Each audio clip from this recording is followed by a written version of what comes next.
20h sur la télévision Futur Média. Bonsoir et bienvenue à tous. Tout de suite, le sommaire de cette édition. À la une de l'actualité, Guinaw Rail qui redoute l'arrivée des premières pluies sur place.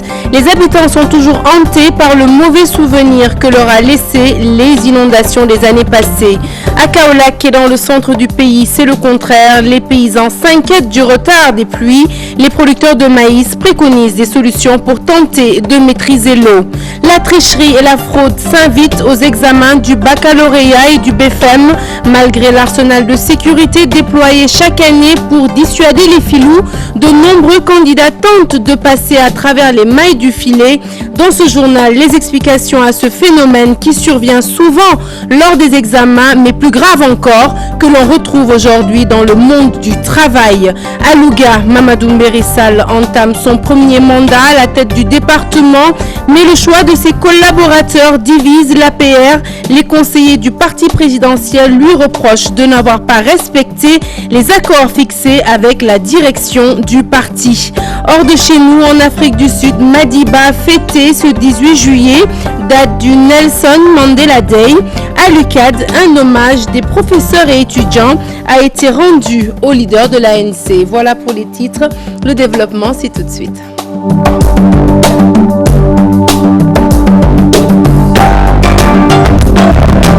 Bonsoir Léa. Bonsoir Sarah.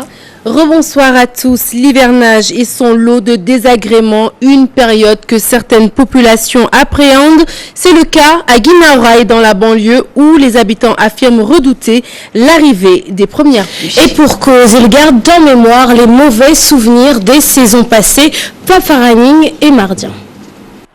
À l'approche de l'hivernage, les populations de Guinaw Rail hantées par les affres des inondations se souviennent de ces moments difficiles. Ces jeunes qui jouent au football sur ce terrain impraticable pendant cette période ne cachent pas leur amertume. Les canaux aussi n'ont pas encore, tous les travaux n'ont pas encore réuni parce que ça reste des trucs à compléter. C'est pour cela que les habitants de Guinaw Rail ne souhaitent pas que l'arrivée de l'hivernage. Contrairement à lui, ce vieux est très optimiste pour cette saison, malgré les retards notés sur les travaux de canalisation. Et nous pensons que surtout dans une semaine, les travaux connaîtront leur fin. Nous sommes donc optimistes quant au bouclage des travaux. Il y a de cela, je pense, 2 à 3 ans, c'était l'inondation. Ça pleuvait, il y avait partout des tas d'eau, et comme vous l'avez si bien dit, même à l'intérieur de la mosquée. Mais aujourd'hui, avec ce phénomène de canalisation, je crois que cette histoire-là est derrière nous. Avec l'autoroute à péage, Guinaw Rail a bénéficié d'un canal à ciel ouvert. Maintenant, il est devenu un dépotoir aux grandes dames des populations. Ñun ñi tok fi dañuy xéñ fu ñu tollu xet gañ ñi bëgg ray. Bu ñu sañon dal dinañ ñu ko défaral ñaari canal yépp. Tejal ñu bé bi ñu défal ko ay grillage pour ku sotti salté mu yam ci kaw nga mën ko balé dindi mbalit mi dem tour ko. Mais wa sintori yépp ci biir lañ koy touralé. Xam nga lolu gënaluñ té ñun dañuy tok fi. Dans la banlieue, particulièrement à Guinaw Rail, dans ces zones inondables, les populations n'ont pas hâte de voir leur localité enregistrer les premières pluies. Ces habitants redoutent de vivre le calvaire des saisons passées. Et au moment où certains appréhendent l'arrivée de la pluie, d'autres s'inquiètent du retard de l'hivernage. C'est le cas dans le centre du pays où les paysans s'impatientent, tenter de maîtriser l'eau. C'est la solution préconisée par les producteurs du maïs du Saloum. Ibrahima Kamara, Diafaraba. En mi-juillet, l'hivernage tarde toujours à s'installer dans le centre du pays. Les gouttes d'eau sont toujours attendues. L'année passée, à cette temps-ci, on avait à 107 mm enregistré dans 8 jours, dont 3 jours dans le mois de juin, dernière décade mois de juin, 74 mm, dans le mois de juillet, 3 jours, 37 mm, qui nous fait 104 mm au total de l'année passée par rapport à cette année qu'on a encore rien enregistré. Les semences sont déjà sous terre depuis quelques semaines. Si la situation persiste, le pire est à craindre. À l'heure où nous sommes, toutes les populations du Saloum sont inquiètes. Si on se base sur les cycles du mil, de l'arachide et du maïs, vraiment, on se met en tête que l'hivernage risque de tourner mal. À l'heure actuelle, les producteurs de maïs du Saloum mijotent la maîtrise de l'eau. L'État ou bien les pays doivent s'organiser pour savoir comment on fait pour faire la maîtrise de l'eau. Si ça ne se passe pas ça, les producteurs ne savent pas où donner la tête. Il est temps que les 3 mois de pluie ou les 4 mois de pluie pour exploiter une nourriture de 12 mois sur 12, c'est pas facile. C'est pas facile. Donc vraiment, il faut y penser. Penser comment on fait pour maîtriser l'eau. À ce diagnostic s'ajoute la multiplication de micro-exploitations agricoles. Ces exploitations familiales ne peuvent pas faire vivre ces entités durant quelques mois. Cette atomisation de l'agriculture sénégalaise a traduit plusieurs problèmes dont souffre le secteur, parmi lesquels la maîtrise de l'eau. Hivernage qui se fait toujours désirer à Dakar. Nous parlons d'autre chose. Baccalauréat et BFM 2014, des examens marqués par des cas de tricherie et de fraude, avec des élèves inconscients qui choisissent la voie de la facilité et qui tentent de berner les surveillants. Il est alors légitime de se poser les questions suivantes. Comment les élèves parviennent-ils à tromper la vigilance de l'administration? Les épreuves sont-elles bien sécurisées dans les inspections d'académie? Éléments de réponse dans ce reportage signé Fatou Bintou Conté et Alioune Diagne. Beaucoup de cas de fraude ou de tricherie ont été observés lors des examens du baccalauréat ou du BFM cette année. Une situation qu'oppose l'acheminement des épreuves vers les centres d'examen.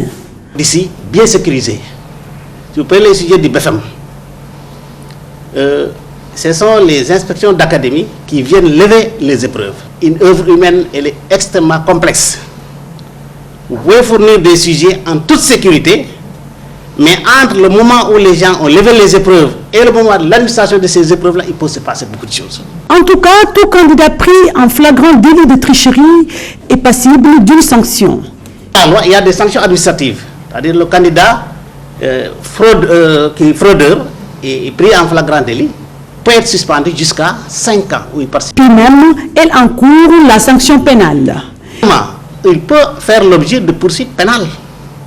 Oui, il peut faire l'objet de poursuites pénales. Oui, peut-être il peut faire l'objet d'un emprisonnement. Oui, oui, avec sursis ou sans sursis, ça dépend. Les fraudeurs au baccalauréat, comme ceux de l'université, subissent les mêmes sanctions. Parce que celui qui est en train de faire le bac, on peut considérer qu'il est presque un étudiant.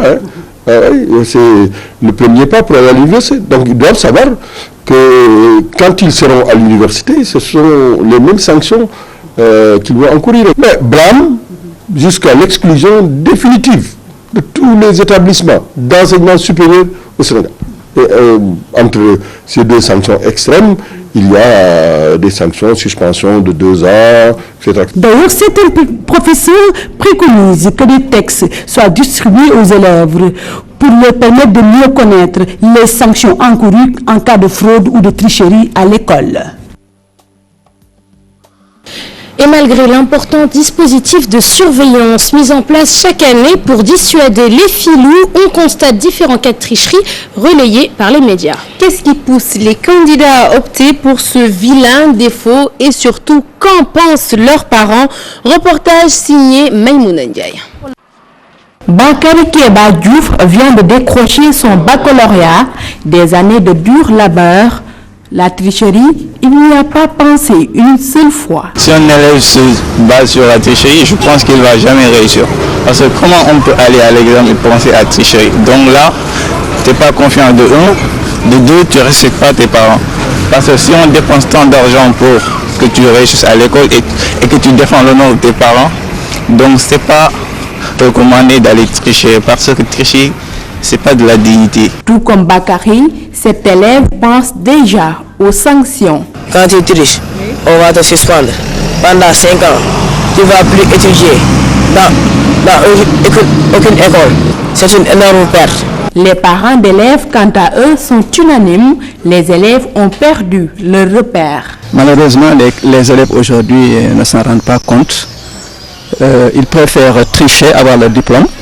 Mais tôt ou tard, quand on triche, tôt ou tard, ça va se répercuter sur votre vie. Une fois que vous trouvez du travail, vous allez voir qu'il y a des carences. Pourquoi ose-t-on quand même défier une autorité?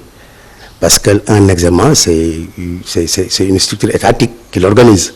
Maintenant, pourquoi les gens osent défier l'autorité? La société sénégalaise est devenue trop permissive à mon goût. Il y a des choses qu'on ne tolérait pas, qu'on tolère de plus en plus. Ça veut dire qu'il y a des valeurs intrinsèques qui faisaient les Sénégalais qu'on ne vit plus. C'est-à-dire la notion de Djom, Kersa, tout ça. Les surveillants ont aussi leur part de responsabilité selon certains élèves. Les parents d'élèves de leur côté appellent à la restauration des valeurs. La tricherie, un acte qui survient souvent lors des examens, mais plus grave encore, que l'on retrouve dans le monde du travail avec des individus qui agissent de manière déloyale. Difficile de l'admettre, mais de nos jours, tous les moyens semblent bons pour réussir au Sénégal. Pour le sociologue Ali Khoudia Diao, ces comportements ne sont pas sans conséquences et résultent d'un manque de repères. Fatima Taba et Diafaraba. La tricherie à l'école, un phénomène qui prend des proportions inquiétantes. Cette mauvaise habitude de certains élèves notée au cours des examens s'expliquerait par un manque de repères. Avant, nos références, c'était Senghor, c'était Abdou Diouf, c'était Cheikh Anta Diop, c'était Caroline Diop, etc. Actuellement, les références, les valeurs référentielles ont changé de cap. L'enseignement tel qu'il était pratiqué autant n'est plus adapté aux réalités d'aujourd'hui. Le deuxième aspect, c'est que les jeunes d'aujourd'hui ne peuvent plus soutenir ce rythme-là d'enseignement qui est trop long, trop dur, trop coûteux. Et certains parents même, parfois, préfèrent acheter le diplôme pour leurs enfants. Parce que ce n'est pas le savoir qui est important, c'est le diplôme. Alors, cet état de fait signifie que l'amour du travail n'est plus de mise. Au-delà de l'école, l'administration sénégalaise est également confrontée à ce problème. Tous les moyens sont dans une société où le matériel prime sur tout, où l'argent prime sur tout, où toutes les relations sont monétaires.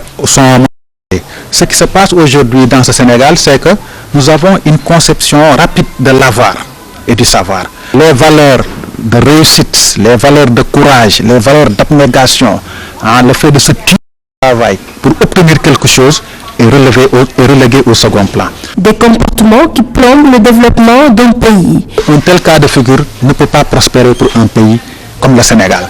Si nous voulons bâtir une société juste et égalitaire, si nous voulons bâtir une société basée sur l'amour du travail, il nous faut forcément retourner au travail. Parce que dans tous les pays du monde, le seul critère qui fasse développer un pays, c'est le travail. La tricherie dans toutes les d'activités. Une situation qui n'est pas sans conséquences. Élection locale 2014, la commune de Ngor Almadi a élu son nouveau maire. Amadou Gueye a obtenu 33 voix sur 46. Le nouvel édile déclare être conscient des problèmes qui touchent sa commune et promet de les résoudre au plus vite. Bintouloum Mohamed Dian. C'est dans une salle archi-comble que les populations de Ngor Almadi ont élu leur nouveau maire. C'est par 33 voix contre 10 et 3 bulletins nuls que Amadou Gueye a surclassé ses adversaires. Issa Samb 10, 3 bulletins nuls.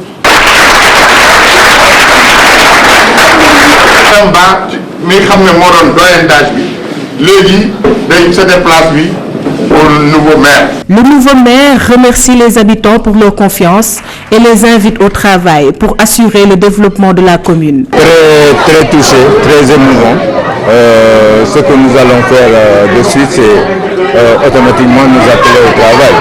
Parce que le sous-préfet vient de le dire tout à l'heure, il y a un énorme travail qui nous attend dans la commune. Donc, tout presse. Donc, nous allons nous mettre immédiatement au travail. Tout va changer. C'est l'acte 3 qui nous le dicte. De toute façon, on est obligé de changer. Nous allons pouvoir associer tous les gens qui sont dans la commune pour pouvoir travailler. Il y a des forces vives qui n'ont jamais été exploitées au niveau des Ngor et des Almadi. Donc c'est ce que nous allons exploiter. Mbaye Gueye et Khady Meng sont respectivement premier et deuxième adjoints au maire. Khady dit être consciente de sa mission et va s'y atteler. Tout d'abord, je remercie le bon Dieu. Je remercie également toute la population ngoroise, plus particulièrement à la jeunesse. Vive la jeunesse. Nous savons ce que la population attend de nous. Mais Inch'Allah Rabbi, nous allons atteindre notre but. Nous allons réussir notre mission, Inch'Allah. Je suis là pour l'intérêt des femmes.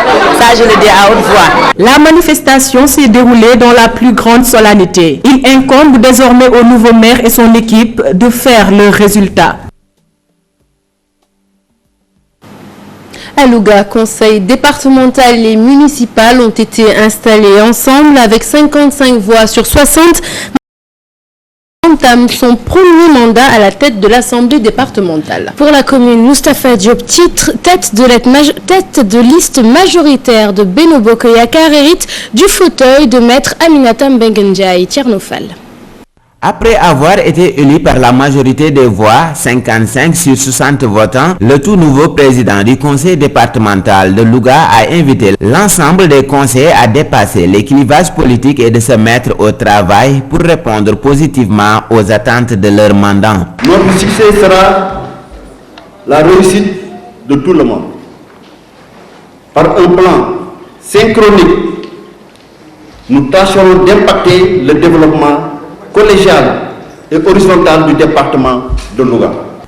Par ailleurs, au niveau de la commune, Moustapha Diop a été installé dans ses nouvelles fonctions. Il a obtenu 48 voix sur les 57 votants, alors que son adversaire Amar Thiam de la coalition Lengo Ligue Louga s'est retrouvé avec 8 voix. Au vote du conseil municipal de Louga, en sa première réunion de ce jeudi 17 juillet 2014, et en vertu des pouvoirs qui me sont conférés, je vous déclare officiellement installé dans vos fonctions de maire de la commune de Louga.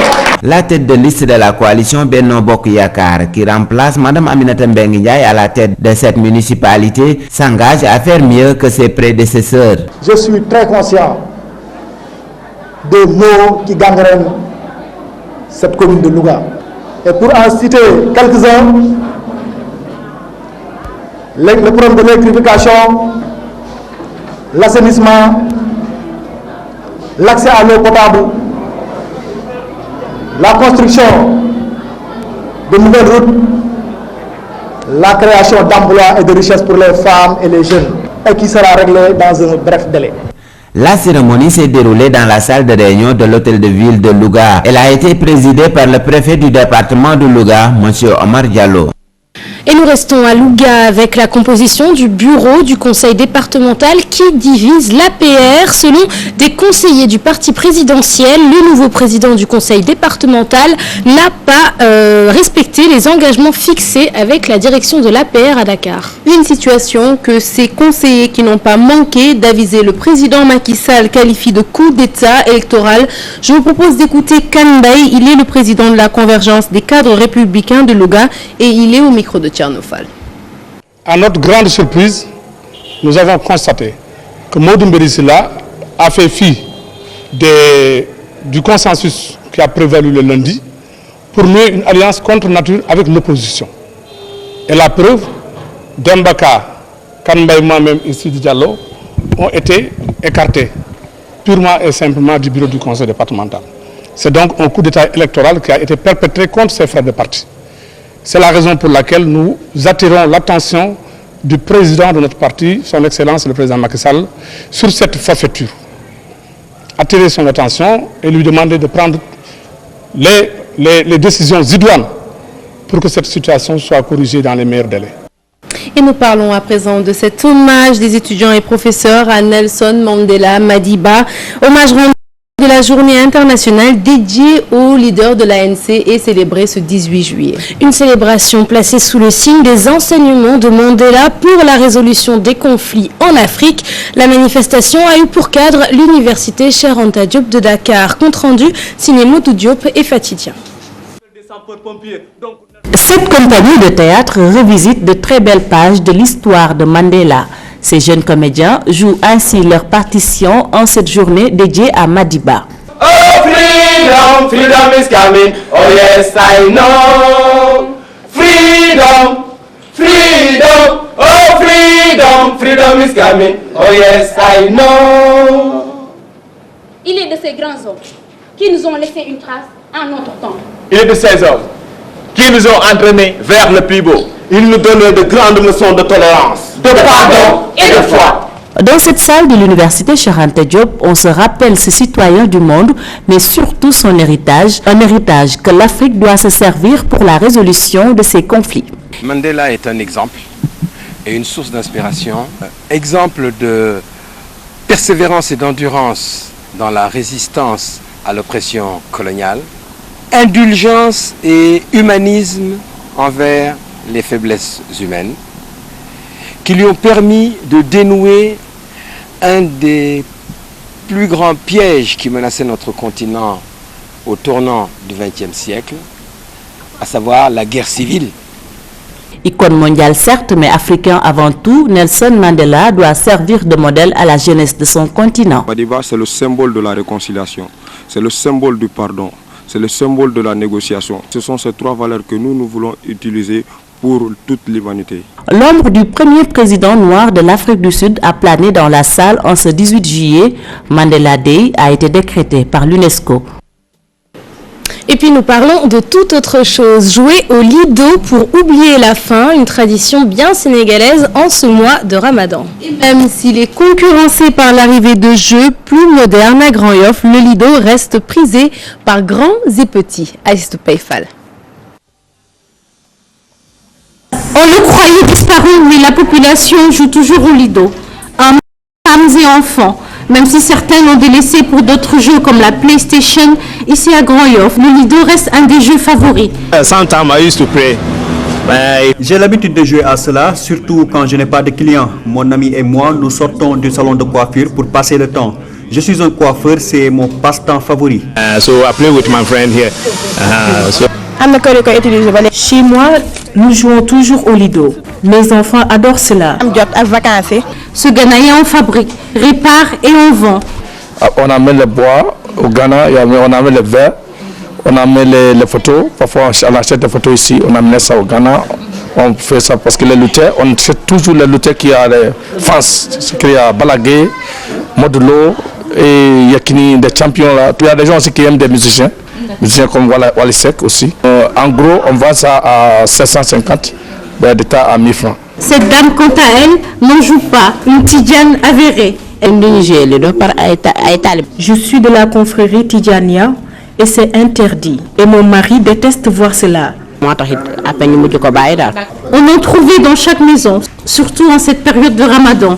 Le lido, le passe-temps favori de presque toute une génération. Mais à Grand Yoff, même avec les nouveaux jeux, le lido remporte la palme.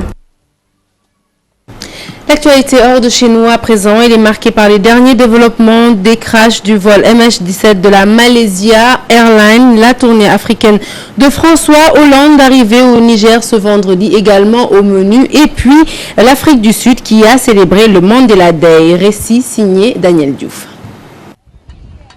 L'Afrique du Sud pour voir comment le Mandela Day ou journée internationale Nelson Mandela a été célébrée. Ces Sud-Africains ont choisi de nettoyer des écoles, de planter des légumes, entre autres, de bonnes actions pour marquer le premier Mandela Day depuis le décès de leur ancien président, une journée en hommage aux valeurs défendues par Madiba. Tournée africaine du président français François Hollande arrivé ce vendredi au Niger au départ de la Côte d'Ivoire, après avoir été reçu hier par son homologue ivoirien Alassane Ouattara.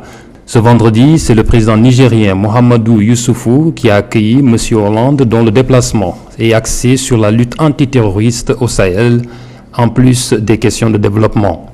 La prochaine étape, le Tchad. François Hollande tente de réaffirmer les liens qui existent entre la France et ces pays africains. Des nouvelles du vol MH17 de Malaysia Airlines qui s'est crashé en Ukraine. Les deux boîtes de l'appareil ont été retrouvées ce matin selon nos confrères de RFI.fr. Elles devraient permettre d'en savoir plus sur la catastrophe. Les enquêteurs de l'Organisation pour la sécurité et la coopération en Europe, l'OSCE, sont déjà arrivés sur place.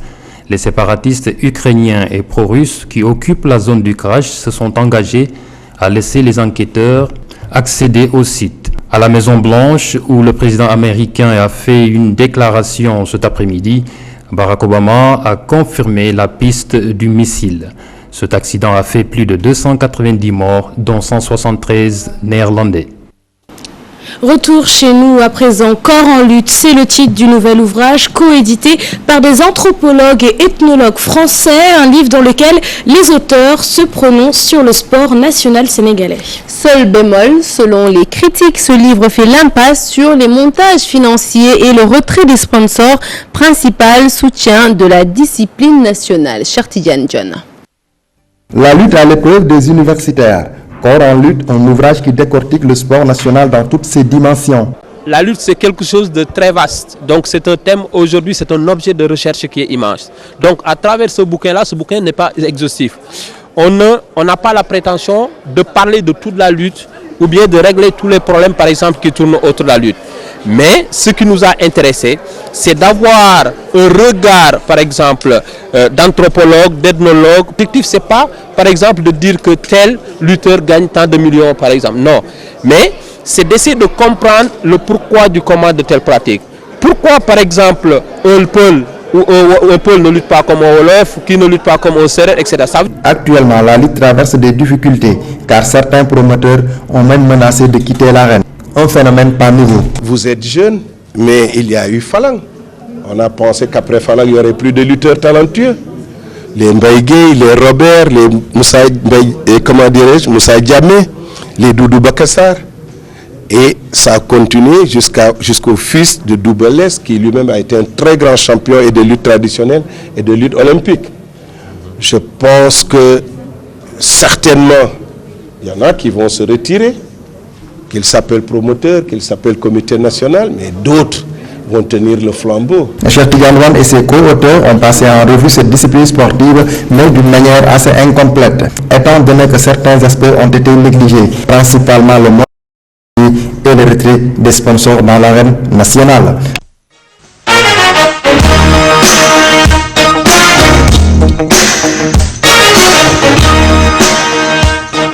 La page des sports que nous ouvrons avec cette information. Le Sénégal gagne 12 places dans le classement FIFA du mois de juillet. Les Lions sont en Afrique et grimpe à la 62e place dans le monde. En Afrique, le classement reste dominé par l'Algérie qui occupe la première place et dans le reste du monde, on retrouve le podium du dernier mondial avec le trio de tête naturellement composé de l'Allemagne, de l'Argentine et des Pays-Bas. Et puis en ce qui concerne le basketball, 19 ans après sa dernière finale de championnat, l'ASFA revient au devant de la scène avec la finale qui l'oppose ce samedi à l'AS Douanes. L'opportunité pour le club militaire de retrouver son lustre d'antan. Décryptage de la résurrection de l'ASFA, c'est avec Abdelaziz Khan et Younous Diatta. C'est ce qu'on appelle un retour au premier plan. L'ASFA n'avait plus atteint la finale du championnat depuis 1995, chose révolue en cette saison 2013-2014, un retour au premier plan qui ne surprend pas les anciens et les observateurs. Le colonel Traoré, qui est actuellement le chef du bataillon de sport, il a compris ce qu'il fallait faire pour que l'ASFA revienne plus ou moins à ses performances d'antan. Et donc, il n'a ménagé aucun effort pour, au côté administratif de mettre tout en branle.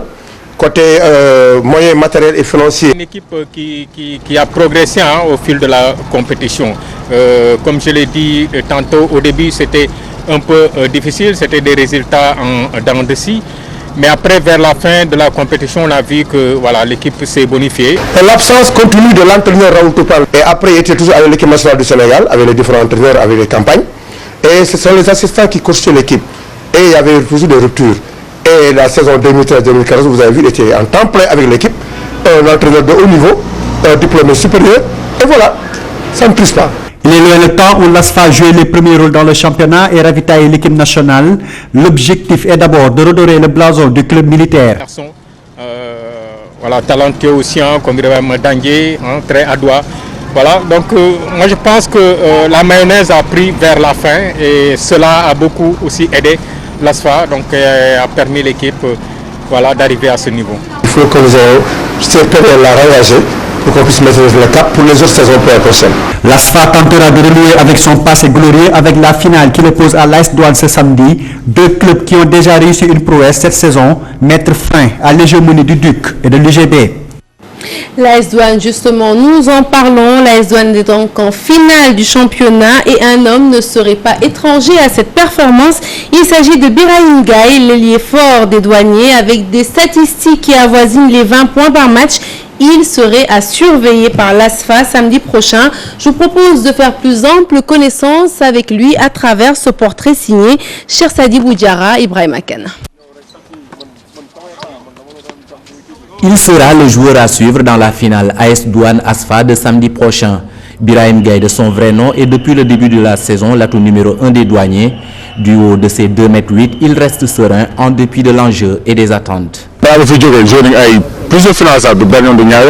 Avant mon donc je ne ressens aucune pression. Je suis toujours bien surveillé à chaque match, mais j'arrive à m'en sortir. Je me prépare en conséquence. De retour au Sénégal, après plusieurs années au Maroc, l'ailier fort de 27 ans brille de tout son talent dans l'équipe de l'AS Douanes. Préposé au titre de roi de la saison, Biba, comme l'appellent communément ses proches, la joue modeste. J'étais au En 5 ans, je ne pense pas devenir le roi de la saison, même si j'ai été le meilleur marqueur à plusieurs reprises. Je ne porte pas mon équipe, il y a beaucoup d'autres bons joueurs. Je ne porte mes coéquipiers grâce à mon adresse.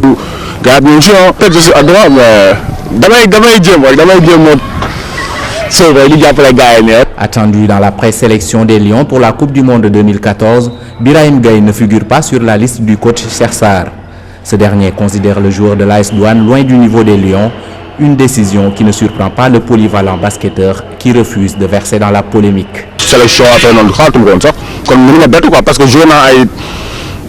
Je joue depuis plusieurs années et je n'ai jamais été sélectionné. Ce n'est pas une surprise pour moi. Si le sélectionneur dit que les joueurs pris sont meilleurs que moi, cela n'engage que lui. Moi, je connais ma valeur. De ses prouesses et coups de sang, Birahim Gaye a marqué de son empreinte la saison. Son objectif, aider son club à remporter le championnat. Voilà qui met fin à cette édition. Prochain rendez-vous de l'information, le tout en images à 0h. L'info qui continue sur votre site www.gfm.sn et surtout à quelques 10 jours de la Korité, TFM vous dévoile les trucs et astuces. Ce sera dans Mode Korité que vous aurez à 21h avec à la présentation Boubacar Diallo. Merci Léa. Merci Sarah, passe un bon week-end. À toi aussi, on se retrouve lundi avec grand plaisir. Excellente fin de soirée sur cette antenne. Bon week-end.